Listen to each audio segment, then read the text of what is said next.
Doctor Babasaheb Ambedkar संकल्पित Republican party of इंडियाचे पक्षप्रमुख प्रकाशजी पगारे यांच्या मार्गदर्शनाखाली आज नाशिक शहरातील रॉयल हेरिटेज हॉटेलच्या सभागृहात जिल्ह्यातील प्रमुख पदाधिकाऱ्यांची बैठक संपन्न झाली। या बैठकीत सर्वानुमते काही पदाधिकाऱ्यांची पदनियुक्ती करण्यात आली।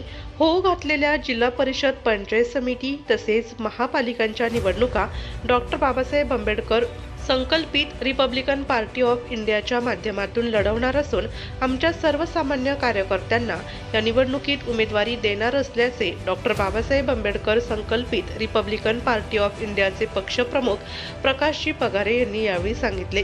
जर बाबासाहेब नसते तर हा प्रश्न मला जर कोणी विचारला तर मी त्यांना सांगेन कदाचित बाबासाहेब नसते तर मी बोलू शकलो नसतो। ज्यांनी बोलायला शिकवलं त्या बाबासाहेबांना आम्ही आयुष्यभर कधीच विसरणार नाही। ज्या डॉक्टर बाबासाहेब आंबेडकरांनी आम्हाला संघर्ष शिकवला, कुत्र्या मांजराला जगण्याचा अधिकार होता, परंतु माणसाला जगण्याचा अधिकार देणारेच बाबासाहेब आंबेडकर आहेत। म्हणून या देशाचे भाग्यविधाते आम्ही बाबासाहेब नसते तर काहीच नसतं। अनेक पक्ष आहेत, अनेक नेते आहेत, अनेक पुढारी आहेत, कार्यकर्ते आहेत। बाबासाहेबांचं नाव घेतल्याशिवाय त्यांचा पक्ष चालत नाही, बाबासाहेबांचं नाव घेतल्याशिवाय त्यांचं काम पुढे ढळत नाही। परंतु खरे सच्चे भीमसैनिक, खरे बाबासाहेबांचे पाईक जे आहेत, जे बाबासाहेब आंबेडकरांच्या चळवळीमध्ये काम करतात, ज्यांनी संघर्ष करून बाबासाहेबांनी या नाशिक मध्ये काळाराम मंदिराचा सत्याग्रह केला, मुखेडला सत्याग्रह केला, येवल्याला धर्मांतराची घोषणा केली। किती मोठा हा संघर्ष आहे। आम्ही नेहमी म्हणतो गामने दादा की प्रभू रामचंद्राच्या साक्षीला पावन झालेली ही नाशिक भूमी आहे। त्याचबरोबर डॉक्टर बाबासाहेब आंबेडकरांनी जे कार्य केलेलं आहे ती क्रांतीभूमी नाशिक आहे असं आमचं म्हणणं आहे। आणि म्हणून आज डॉक्टर बाबासाहेब आंबेडकरांना आपण अभिवादन केलेलं आहे, नतमस्तक झालेलो आहे। आजच्या या बैठकीचं निमित्त साधून येणाऱ्या राजकारणाच्या बाबतीमध्ये आपण जर विचार केला तर राजकारणामध्ये आज आपल्या पक्षाला सहभाग घ्यायचा आहे। डॉक्टर बाबासाहेब आंबेडकरांनी निश्चितच शासनकर्ती जमात व्हा असं सांगितलेलं आहे, परंतु निवडणुका आल्या म्हणजे पुढारी सुसाट, परंतु खऱ्या अर्थानं जनतेच्या समस्यांकडे कुणी लक्ष देत नाही। ही खंत मला आज सांगावीशी वाटते। या नाशिक मध्ये अनेक प्रश्न आहेत, अनेक गोरगरिबांचे प्रश्न आहेत, अनेक दलित, शोषित, वंचित, पीडितांचे प्रश्न आहेत। त्या पीडितांच्या, दलितांच्या, शोषितांच्या प्रश्नावर लढण्यासाठी कुणी आज मागत नाही, संघर्ष करण्याची कुणी तयारी दाखवत नाही। आणि आपला पक्ष गेल्या 25 वर्षापासून, 20 वर्षापासून सातत्यानं सर्वसामान्यांच्या प्रश्नावर लढण्यासाठी आपण लढतो।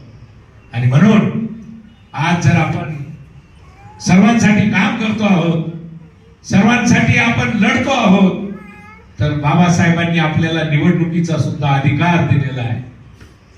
आणि म्हणून येणाऱ्या महानगरपालिकांच्या निवडणुकांमध्ये सुद्धा डॉक्टर बाबासाहेब आंबेडकर संकल्पित रिपब्लिकन पक्षाचे उमेदवार आपण देणार आहोत। जिल्हा परिषदेचे गण आणि गट सुद्धा संकल्पित रिपब्लिकन पक्ष आम्ही लढवणार आहोत।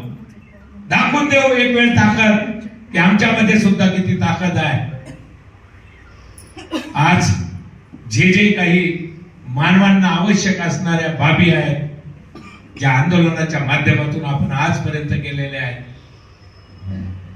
रेशन कार्ड मिळण्यापासून तर घरकुल मिळण्यापासून तर अन्याय अत्याचार करणाऱ्यांना जेलमध्ये टाकणे, भ्रष्टाचारांचा भ्रष्टाचार बाहेर काढला, संजयनी इन्व्हेस्टमेंट अँड सेव्हिंग कंपनीचा भ्रष्टाचार आपल्या पक्षाच्या माध्यमातून आपण काढला. आणि हे सर्व करत असताना प्रत्येक बाबीवर आपण लढलेलो आहे.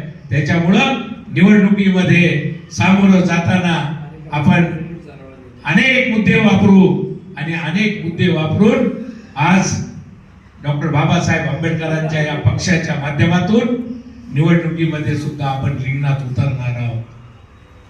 आपली परिस्थिती नसेल, आपल्याजवळ आर्थिक बाब नसेल, आपल्याजवळ मनुष्यबळ आहे. आणि एक वेळ आपण तमाम नागरिकांना, समाजातील माणसांना हाक देऊ की आज आमच्या उमेदवारांना सुद्धा महानगरपालिकेत जायचं आहे, जिल्हा परिषदेत जायचं आहे, पंचायत समितीमध्ये जायचं आहे. आम्हाला सुद्धा अधिकार आहे उभं राहण्याचा, बाबासाहेबांनी दिलेला. आणि या अधिकार आम्ही या निवडणुकीमध्ये वापरणार आहोत. तेव्हा मी माझ्या तमाम कार्यकर्त्यांना सांगतो की येणारी महानगरपालिका लढवायची आहे. जिल्हा परिषदेतील अनेक तालुक्यांमध्ये आपली संघटना आहे, आपला पक्ष आहे, गण आहेत. पंचायत समितीच्या गणामध्ये सुद्धा उमेदवार देणार आहोत. आपल्याकडे आदिवासी महिला आहेत, आदिवासी माणसं आहेत, चांगली तरुण कार्यकर्ते आहेत. दलित वर्गातील अनेक दलित शोषित पीडित कार्यकर्ते आपल्या जवळ आहेत. आणि एक बहुजनांचा पक्ष म्हणून, बहुजनांसाठी लढणारा पक्ष म्हणून या नाशिक जिल्ह्यामध्ये नव्हे, महाराष्ट्रामध्ये डॉक्टर बाबासाहेब आंबेडकर संकल्पित रिपब्लिकन पक्षाचं नाव आहे. तुम्ही जाऊन पहा सरकारवाडा पोलीस स्टेशनला, तुम्ही जाऊन पहा कलेक्टरच्या रेकॉर्ड ऑफिसला. सर्वात जास्त मोर्चे, सर्वात जास्त आंदोलन डॉक्टर बाबासाहेब आंबेडकर संकल्पित रिपब्लिकन पक्षाचे आहे. आम्ही न घाबरता, न डळमळता येणाऱ्या निवडणुका लढवणार आहोत. आणि ह्या निवडणुका लढवत असताना सर्वसामान्य कार्यकर्त्यांना उमेदवारी देणार आहे. आमचे गौतम जाधव आहेत, सातपूर शहराचे अध्यक्ष आहेत, हनुमंतराव काळे आहेत, तुषार नाना पगारे आहेत, शिडको मधले आमचे जीएम तिवडे आहेत, कोणार्क नगर परिसरातून आमचे संजय पवार आहेत, पंचवटीमध्ये आमचे संजय बाबा सानप आहेत. किती कार्यकर्ते सांगू की जे संपूर्ण परिसरामध्ये प्रचंड अशा ताकदीचे कार्यकर्ते आहेत की नाशिक महानगरामध्ये प्रत्येक विभागामध्ये आपले कार्यकर्ते आहेत. आमचे रमेश खलसे आहेत, फुलेनगरचे. कुठला कार्यकर्ता आपल्याकडे नाही मला सांगा दादा भाऊ. दिंडोरी सारख्या भागामधून सुद्धा आपण माणसं उभे करू शकतो, एवढी ताकद आपल्यामध्ये आहे. संजय बेंडगुळे सारखा एक आदिवासी माणूस आहे, कार्यकर्ता आहेत, परंतु अजूनपर्यंत त्याला एकाही पक्षाने उमेदवारी नाही दिली. त्याचा उमेदवार म्हणून कधी विचारच केला नाही. का? बाबासाहेबांनी आम्हाला अधिकार दिलेला आहे.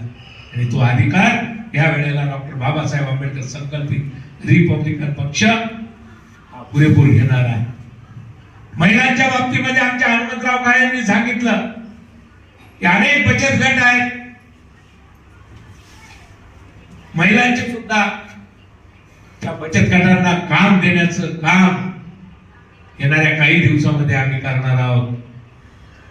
महानगरपालिकेच्या आयुक्तांच्या छातीवर जाऊन त्याला जाब विचारून आम्ही काम करून घेऊ. परंतु आता मात्र थांबायचं नाही. आता थांबू नका. अनेकांनी आपला वापर करून घेतला असेल, परंतु डॉक्टर बाबासाहेब आंबेडकर संकल्पित रिपब्लिकन पक्षाचा हे जेवढे कार्यकर्ते आहेत, नेते आहेत, हे मात्र संघर्ष करताना तुम्हाला दिसत असतील. कुठल्याही निवडणुका आतापर्यंत रिपब्लिकन पक्षाच्या उमेदवारांना लढवल्या नाहीत, मी जर सोडला तर.